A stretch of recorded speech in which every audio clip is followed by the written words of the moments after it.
How are you? Good to see all of you. What we've witnessed President Trump accomplish over the last few days has been nothing short of remarkable. We are now 3.5 years into the war between Russia and Ukraine, a brutal conflict that has claimed hundreds of thousands of Russian and Ukrainian lives and cost trillions of dollars. The weakness and incompetence of Joe Biden foolishly allowed the killing to start in the first place. Until President Trump returned to office in January, the bloody and broken Biden status quo was to endlessly force American taxpayers to fund Ukraine no matter the cost, no matter how long it takes, and no matter how many lives were lost. There is no denying that Biden's America Last foreign policy moved the world further away from peace. President Trump rejected that failed approach and instead, over the last 7 months, has relentlessly pursued peace throughout his second term.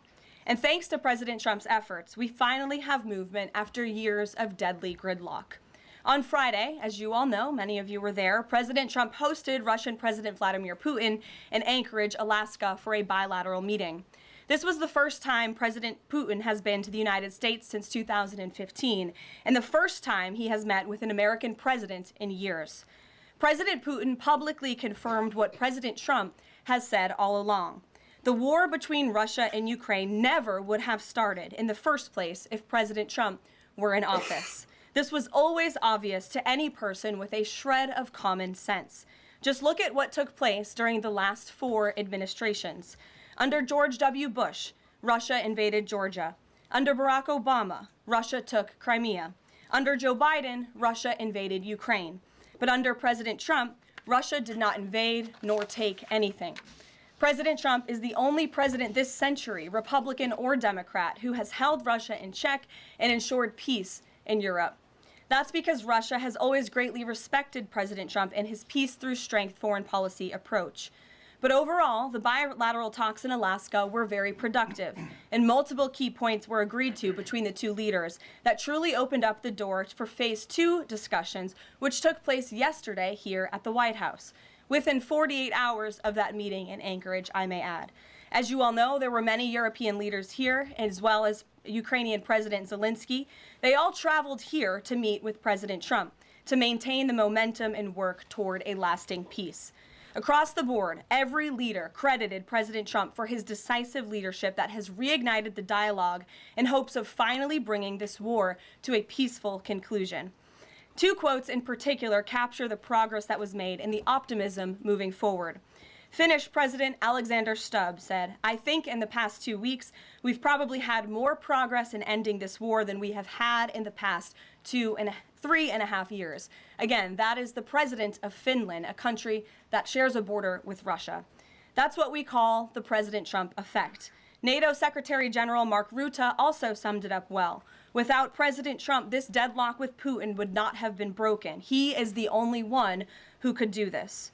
Following the encouraging conversations yesterday, President Trump spoke with President Putin by phone, and he agreed to begin the next phase of the peace process, a meeting between President Putin and President Zelensky, which would be followed, if necessary, by a trilateral meeting between President Putin, President Zelensky, and President Trump. As the president said, Vice President Vance, Secretary Rubio, and Special Envoy Witkoff will continue to coordinate with Russia and Ukraine to make this happen as soon as possible. It's very important to remember that before President Trump's landslide victory last November, there was no end in sight to this bloodshed. Now, there may finally be light at the end of the tunnel and an opportunity for lasting peace. That's because President Trump is the peace president, and American leadership is back on the world stage. It should not be lost on anyone in this room that world leaders are coming right here to Washington, D.C. for help. While previous presidents have traveled halfway around the world to apologize for America, President Trump stands up for America, and he has firmly restored America's status as the undisputed leader of the free world. However, one thing that has absolutely not changed is the media's negative and downright false coverage of President Trump and his foreign policy accomplishments. From the beginning of this entire process, much of the left-wing media has been actively rooting against the President of the United States in the pursuit of peace. Initially, the media ridiculously claimed that President Trump was somehow beholden to Russia for even agreeing to have a face-to-face discussion with President Putin inside of the United States. The media said President Trump was making a grave mistake by, quote, legitimizing Putin. They were aghast that President Trump would treat another world leader like a world leader. The media relentlessly attacked President Trump and claimed he suffered a, quote, major defeat for not immediately emerging with a final agreement, even though he said heading into that meeting, this was a meeting to listen and to understand how to move the ball forward. All weekend following those historic U.S.-Russia bilateral talks, we listened to clueless pundits on television trying but failing to claim that the president had failed. The so-called experts in the foreign policy establishment, whose record is nothing but endless wars, trillions of wasted taxpayer dollars, and dead Americans, have the nerve to try and lecture President Trump, who has solved 7 global conflicts in 7 months, about peace.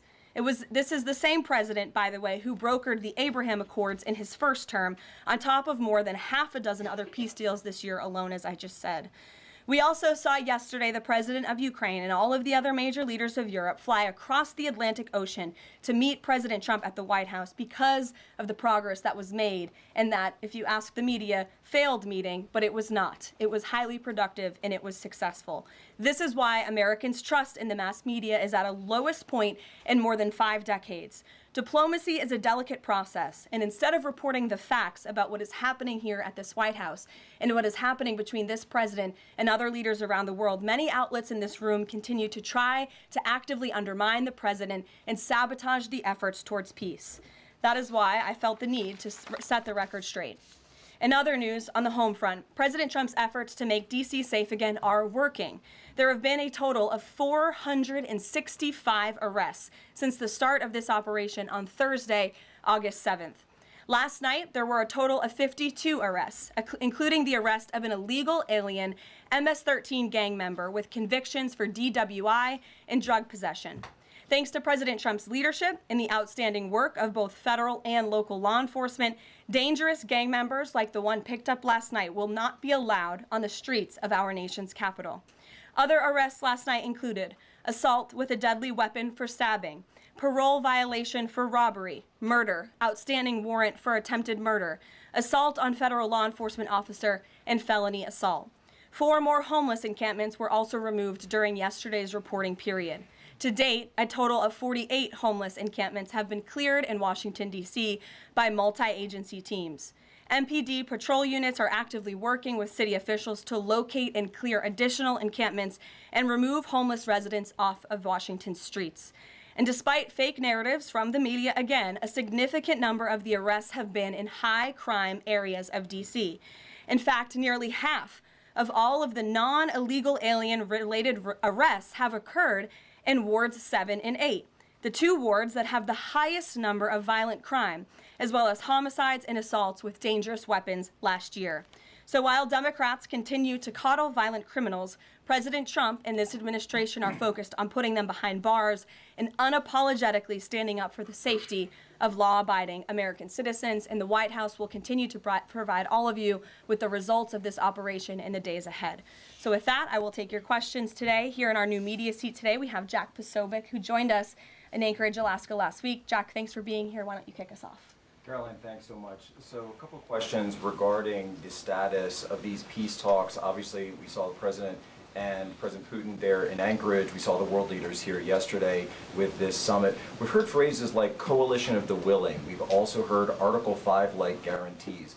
When it comes to the security guarantees, what is the current status of that? I know the President earlier today mentioned boots on the ground would be UK, France, Germany possibly, but unequivocally said no U.S. troops on the ground, but U.S. coordination. Can you elaborate on that, and what would the red lines be? Sure. Well, you got to the heart of what I was going to say to all of you today on security guarantees, which is the President has definitively stated U.S. boots will not be on the ground in Ukraine, but we can certainly help in the coordination and perhaps provide other means of security guarantees to our European allies. The President understands security guarantees are crucially important to ensure a lasting peace, and he has directed his national security team to coordinate with our friends in Europe and also to continue to cooperate and discuss these matters with Ukraine and Russia as well. Karoline, now, have the Russians responded at all? I know we spoke with President Putin last night. What has been their response? Because we've heard some reports from the Kremlin and others saying they're unequivocally against NATO troops on the ground. Well, look, the president continues to have these conversations with both leaders. Those conversations took place in Anchorage, Alaska, again yesterday with the Europeans and President Zelensky, and he has directed his team to come up with a framework for these security guarantees that can be acceptable to help ensure a lasting peace and end this war. And then just last question real quick on this. Regarding some of the funding, we're hearing questions about another round of weapons sales or possibly a round of U.S. purchases of Ukrainian drones. Will that money be funded by the U.S. taxpayers? Are we finally going to see an end to the U.S. taxpayer-funded, seemingly endless mandate for these foreign wars? Well, the president is very sensitive to the needs of the American taxpayer, and immediately upon entering office back in January, he made it very clear that we're not going to continue writing blank checks to fund a war very far away, which is why he came up with the very creative solution to have NATO purchase American weaponry, because it is the best in the world, and then to backfill the needs of the Ukrainian army and the Ukrainian people and their military. So that's the solution the president has came up with. We'll continue to see that forward. As for any additional sales, I'll have to defer you to the Department of Defense. Thanks so much. Thanks, Jack. Kelly. What has President Trump learned that tells him that Vladimir Putin would be willing to make a deal for him, for President Trump? Well, the president has learned a lot, which is part of the reason he opened up this dialogue. The previous administration, who oversaw the beginning of this war, refused to talk. And President Trump has always said, in order to learn, in order to move the ball forward with diplomacy and towards peace, you have to have open dialogue. And so that's why the president has had several conversations by phone and, of course, an in-person meeting last Friday with President Putin. He also has talked to President Zelensky dozens of times, had him here at the White House yesterday, and he's understanding what both sides want, what both sides are going to have to give up. And he has always said, in order to get a good deal, both sides are going to have to walk away a little bit unhappy. So he continues to learn a lot throughout these conversations, which is why we've seen progress from both sides. And I would also just add, when it comes to learning and moving the ball forward, look at how both Russia and Ukraine have actually talked directly for the first time in many years, thanks to the efforts of this president and this administration. Specifically for President Trump, though, what do you think Putin's motivation is to try to do something for President Trump, as opposed to just resolving the conflict? I think, as I just spoke to in my opening remarks, Kelly, Russia and all countries around this world actually respect the United States again, and the president is using the might of American strength to demand that respect from our allies, our friends, our adversaries all around the world. And we've seen that not just lead to progress with Russia and Ukraine, but also we've seen it in the closing of 7 global conflicts around the world as well. We've seen it with the release of hostages in Gaza. You've seen it with the end of the conflict between India and Pakistan, which could have resulted in a nuclear war if we had not had a president who believed in the strength and the leverage that comes with the job of being the president of the United States of America. Rachel. Thanks, Karoline. Heading into Alaska, a lot of the focus in the talk was on this trilateral meeting between these 3 leaders. Can you explain how this went from a trilateral meeting involving President Trump to now the focus being on this bilateral meeting without the president first? Well, look, the president has spoken to both leaders about this, and both leaders have expressed a willingness to sit down with each other. And so our national security team will help both countries do that. Ultimately, the president has always said that there are areas of disagreement in this war that will have to be discussed and decided upon by these 2 countries. And so he wants these 2 countries to engage in direct diplomacy. He's said that from the very beginning, which is why he's agreeable to the idea of having President Zelensky and President Putin get together. And I understand accommodations for that meeting are underway. As soon as we hear more details, we'll be sure to let all of you know. And just a quick follow-up. We know as of right now there is no ceasefire in place. We've seen Russia continue its attacks on Ukraine. What indications is the president getting from Putin that he wants to have this meeting with Zelensky soon? Because he spoke to him directly yesterday. And he expressed that Haley, sooner rather than later. He spoke to that directly yesterday, and the president put that in his statement that he gave to all of you, the news media, knowing you'd be asking following that conversation in the effort of transparency. Haley. Hey, thanks, Caroline. You made clear no U.S. boots on the ground. Is the president considering U.S. boots in the air as a form of a security guarantee? Look, that was something the president mentioned on his interview this morning. It is an option and a possibility. I won't certainly rule out anything as far as military options that the president has at his disposal. I'll let him do that. I can tell you he's definitively ruled out boots on the ground. Sure. Thanks, Caroline. Just about the possible venue for the talks, can you confirm that Putin suggested Moscow as a venue for the bilateral talks? And if so, doesn't that indicate that Putin is perhaps not serious about this, that he's suggesting a venue that there's no way that Zelensky is going to go to? Look, I'm not going to litigate the private conversations between the president and President Putin, aside from what the president himself has already spoken on. But I can tell you there are many options that are being discussed by our national security team right now with both parties. Can you give us an indication of where? I just told you we'll provide you details as soon as we can. Thank you for trying, though. Libby. Thank you, Caroline. I wanted to ask about the National Guard troops. How is the White House coordinating with how they're being placed in D.C., what areas? And then also, how long should people here in the district anticipate the National Guard to be on the ground patrolling the streets? I don't have a timeline for you, Libby, but we will keep you posted on that. I think the president, as you know, and this administration, he came to this briefing room with members of his cabinet to lay out the rationale and the reasoning for federalizing the National Guard here in Washington, D.C., and for our work with the Metropolitan Police Department to make our district safer. We've seen violent crime has taken the lives of far too many residents here in our nation's capital, and the president wants to make it safe again.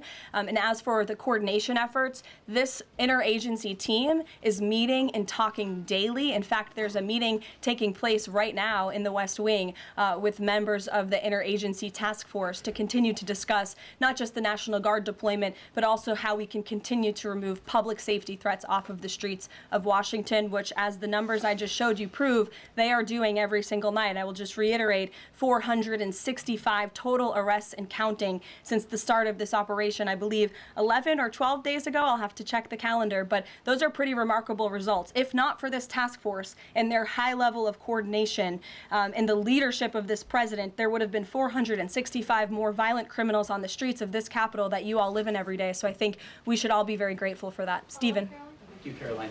3 questions about the D.C. crackdown. Sure. First, I was wondering if you could clarify something President Trump said. He mentioned getting rid of the slums where criminals live. Was he talking about tents or permanent residential buildings? And then the mayor has expressed an interest in clarifying how much of a focus illegal immigration enforcement is as part of this crackdown. Can you say anything about that? Sure. And third, any preview on the beautification? 3 questions. I'll try to answer all 3 of them pointedly for you. First, when it comes to what you said and the president said, the slums of Washington, D.C., he's referring to the most dangerous communities, neighborhoods, and streets in this city where, unfortunately, violence has ravaged these communities and taken the lives of, again, far too many law-abiding D.C. residents. We know on July 5th of this year, just more than a month ago, a 3-year-old beautiful young girl was shot and killed in her car with her family in one of these communities, which is why there has been a surge, despite what many of you have been falsely reporting. And I believe it was the Washington Post who put out a map claiming it to be fact-based when it was just based on, I don't know, accounts that they've heard on the street, not actual statistics and data. So we went and reconfigured the numbers, and as I said, nearly half of all the non-illegal alien-related arrests have occurred in wards 7 and 8 in the District of Columbia, where we know, excuse me, there's the highest rate of crime. So we'll continue to do that. And what was your second question, Stephen? Legal immigration, how much of a focus that is? Yeah, look, I mean, the focus is to make D.C. safe and beautiful and to remove public safety threats and violent criminals from our streets. If federal law enforcement, with the help of the Metropolitan Police Department, come across illegal aliens, of course, we are going to abide by this administration's policy of law and order, and we are going to remove illegal criminals from our nation's capital. They will be detained and deported, just like they are in every other community across the country. Kristen. First question is, whose idea was it to change the next steps from a trilateral to a bilateral meeting? It was an idea that evolved in the course of the president's conversations with both President Putin, President Zelensky, and the European leaders yesterday. And as you saw, Kristen, with all of those European leaders leaving the White House, including the NATO Secretary General, they all agreed that this is a great first step. And it's a good thing that these two leaders are going to be sitting down together, and the president expects that to happen. And how long is Trump willing to wait and operate in good faith for Putin to actually arrange a meeting before he intervenes? Look, the president has put tremendous public pressure to bring this war to a close. He's taken actions, as you've seen, sanctions on India and other actions as well. He's made himself very clear that he wants to see this war end, and he has scoffed at the ideas of others that have been raised that we should wait another month before any meeting takes place. The president wants to move, and he wants to bring this war to an end as quickly as possible. Just a clarification on something you said earlier about Putin agreeing to the meeting. The Kremlin seemed to indicate that Putin did not firmly agree to a bilateral. Did he agree to have a sit-down with just Zelensky on the phone? I can assure you that the United States government and the Trump administration is working with both Russia and Ukraine to make that bilateral happen as we speak. Sean. Hey, if the point is to get everybody on the same page, why wouldn't Trump just take the call from Putin while the other leaders were in the room? He said it would be disrespectful to do that. But why is it disrespectful? With all due respect, only a reporter from the New York Times would ask a question like that, Sean. The president met with all of these European leaders at the White House 48 hours after sitting down with President Putin on American soil. In fact, there was so much progress in the readout that was given to these European leaders immediately following his meeting with President Putin that every single one of them got on a plane 48 hours later and flew to the United States of America. And if I could just read for all of you some of the statements from those European leaders yesterday, you had President Zelensky himself saying it was a very good conversation. It was really good. We spoke about very sensitive points. The Secretary General, Mark Rutte, it was the president, only because of the president, that this deadlock was broken, but with President Putin by starting a dialogue. So these leaders, who this war is in their backyard, are very grateful that the president took that call and that he was there to provide them with a readout of Russia's thinking on this, something that was not done by the previous administration at all. Catherine. Thank you. Is the White House looking at Budapest as a possible location? I'm not going to confirm or deny locations. We'll provide you with details as soon as we can. Just following up on Kristen's question, I understand that the White House is working and allies are working to make this meeting happen, but did Putin promise to do a meeting with Zelensky, a direct meeting, in the coming weeks? He has, and I just answered that question for you. Franco. Thanks. I just want to clarify.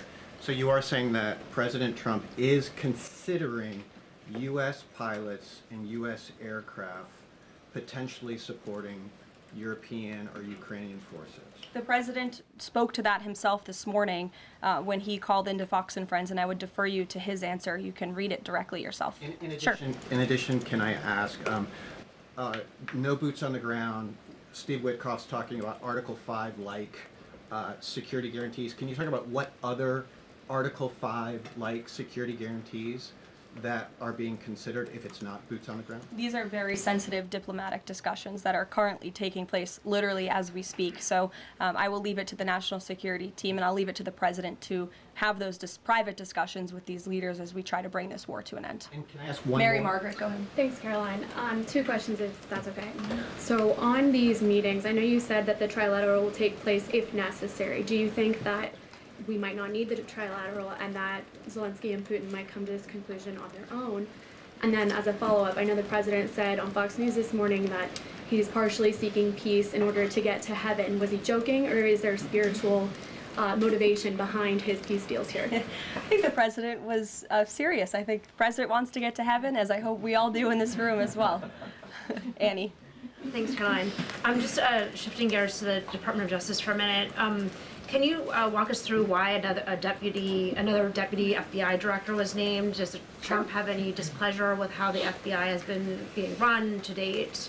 And then I have a question about the antitrust division. No, Andrew Bailey is extremely qualified. As you know, he's been serving with honor as the Attorney General of Missouri, and he's been brought on as another set of very credible and experienced hands to work alongside the current Deputy Director, Dan Bongino, under the leadership of the Director, Kash Patel, and the Attorney General, Pam Bondi. And the FBI has been doing a tremendous job. We've seen their agents out on the streets as part of this interagency task force here in Washington. But the crime that they've been stopping here in Washington, they've been doing this for 7 months all across the country. In fact, there's been 19,000 arrests by the FBI nationwide. That's more than double last year in the same time period. Of those, 1,600 arrests were for violent crimes against children. 4,000 child victims have been rescued by this FBI under this current leadership. 1,000 arrests from investigations of foreign terrorist organizations. There's been 1,500 kilos of fentanyl seized. 6,300 kilos of meth have been seized, and 3 of the top 10 most wanted have been arrested so far. Not a single one of the individuals on the top 10 most wanted list were arrested under the previous administration. We've arrested 3 in 7 months. So when you're actually working and enforcing law and order, you need all hands on deck. And so we look forward to welcoming Andrew Bailey to this new post. Jackie. I have a quick question about Roger Alfred, who's a former DOJ official. He gave a speech in Aspen yesterday where he said that senior DOJ aides are cutting deals with favored lobbyists. I'm wondering if the president has any concerns at all with the way the antitrust division is working. I have no idea who that individual is. I don't know why he made those comments. I don't know what basis he's making those comments on. My instinct tells me it's not true, but we will definitely look into them and I'll get you a response. Thank you, Caroline. Jackie. Thanks, Caroline. Since the president often says that this war would not have started if he were in office, and True. and Putin confirmed that. It's true. Do you accept that as truth? The Probably. European leaders do. Well, And President Putin himself said that, by the way. He did say that. The question I have, though, is what is the president going to do to ensure that these security guarantees last beyond him into the time when he is no longer president? And does that have to involve Congress at all? Well, he understands the need for that, which he spoke to yesterday. And what's he going to do? It's why he's engaging in so many talks and so many conversations with both sides of this war, with our European allies. It's why on the way home from Anchorage, Alaska, very late at night, when I know many of you on the press plane were sleeping and many staff were sleeping, the president himself was still awake at 2 o'clock in the morning talking to European leaders and NATO about how we can ensure a lasting peace and bring this conflict to an end. He has expended an incredible amount of time, energy, and effort into bringing this war to an end, and he remains determined to do that. Also, can Go I ask ahead. you about the Go ahead. Thank you, Caroline. DC crime? Sure, Jake, and then to your right. All right. Thank you, Caroline. Which of the half-dozen peace deals that the president's pulled off would you say he's the most proud of? And then I have another question. That's a good question, Jake. I'll leave that to the president to answer. I think he's proud of all of the peace deals that he's been able to achieve. You saw the president of Armenia and the head of Azerbaijan both at the White House just a couple of weeks ago. The president, I know, very much enjoyed spending time with them and helping to bring that conflict to an end. He very much enjoyed his time with leaders of Rwanda and the Democratic Republic of the Congo in the Oval Office, talking to them about bringing that decades-long war to an end. India and Pakistan. He used trade in a very powerful way as leverage to bring that conflict to an end. So I know he's very proud of all of these achievements, and I know he's very honored to serve as the President of the United States and to restore peace around this world. Go ahead. So you mentioned Armenia and Azerbaijan. That's a conflict that, I spent time in the Southern Caucasus covering that.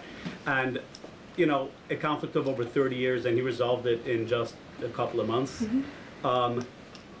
Are there other conflicts that the president's working on right now that are off the radar screen that we should be tracking? In fact, there are many. The State Department is always working around the clock under the leadership of Secretary Rubio and keeping the president apprised of conflicts that are bubbling up all over the world. But of course, as you all know, as we've talked a lot about in this briefing, he's spending a lot of time right now on ending this war in Russia-Ukraine, and of course the conflict in Israel and Gaza, which he wants to see come to a close as well. Sure, go ahead. So the president says that he's starting a movement to eliminate mail-in voting, but states administer elections, not federal authorities. elections. So can you provide any more details about how the White House plans to eliminate that? The White House continues to work on this, and when Congress comes back to Washington, I'm sure there will be many discussions with our friends on Capitol Hill and also our friends in state legislatures across the country to ensure that we're protecting the integrity of the vote for the American people. And I think Republicans generally, and the president generally, wants to make it easier for Americans to vote and harder for people to cheat in our elections. And it's quite mind-boggling that the Democrat Party could stand in opposition to common sense. He wants to ensure election integrity. There were great efforts that were made in 2024. I won't get ahead of myself for Hatch Act reasons to get ahead for the next election, but I can assure you this is a priority for the president. Go ahead. If I could just follow up on your comments about Gaza. Sure. There was a ceasefire proposal put forward by both Qatar and Egypt. Hamas accepted it on Monday. Israel has yet to officially weigh in. I'm wondering if the U.S. was at all involved in it, if it's supportive of it, and whether or not the president believes Israel should accept it. I don't think it's a coincidence that Hamas accepted this proposal after the President of the United States posted a very strong statement about this conflict on Truth Social yesterday. I would refer you back to that statement. As for this proposal that Hamas has now accepted, the United States continues to discuss it, and I'll let the President weigh in on it definitively. You're welcome. Sure. Caroline, can you describe the president's perspective on taking a stake in Intel in exchange for federal grants? And is this are we expecting to see the White House make similar arrangements with other semiconductor companies and manufacturing companies? Well, the president, he's been very clear about the need to reshore manufacturing that's critical to our national and economic security. That is especially in regards to chips and semiconductors, which is why the president has initiated the Commerce Department to conduct a study on semiconductors, a Section 232 investigation, so we can ultimately implement tariffs. And it's why our export license requirements remain in place as well. As for this 10% government stake deal, the Department of Commerce continues to work on it. I know Secretary Lutnick is working on it and ironing out the details, but the president wants to put America's needs first, both from a national security and economic perspective. And it's a creative idea that has never been done before to ensure that we're both reshoring these critical supply chains while also gaining something of it for the American taxpayer. You're welcome. Emily. Thanks, Caroline. I wanted to ask about the 3 U.S. warships that are being sent to Venezuela, and there's 4,000 Marines on board. Are you looking at possibility of boots on the ground there? What I will say with respect to Venezuela, President Trump has been very clear and consistent. He's prepared to use every element of American power to stop drugs from flooding into our country and to bring those responsible to justice. The Maduro regime is not the legitimate government of Venezuela. It is a narco-terror cartel. In Maduro, it is the view of this administration, is not a legitimate president. He is a fugitive head of this cartel who has been indicted in the United States for trafficking drugs into the country. And with that, I will leave you all, and we will see you later, if not tomorrow, and I look forward to taking more of your questions. Thank you. Thanks, Caroline. Thank you.